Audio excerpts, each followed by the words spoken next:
આપણે બતાવ્યું છે કે આજ અમારે ચોકલેટ ચેલેન્જ રાખવાની છે. ડોલી બીજો છે હું ત્રીજો ટીટી ને ચોથો છે પપ્પો. ચાલીને મનોરથ જીવતું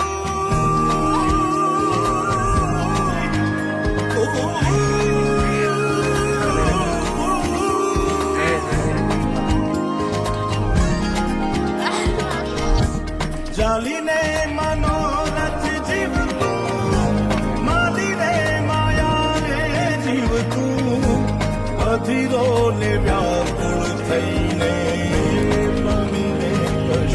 હવે આવી ગયો છે અમારે ગેંડો.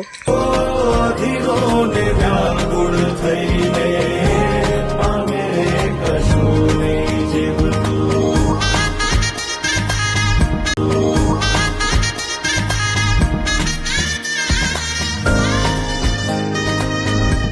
ચોકલેટ ચેલેન્જમાં ગંડો અને પપ્પો બે વિનર થયા છે. તેમને 50-50 રૂપિયા ઇનામ આપવામાં આવે છે.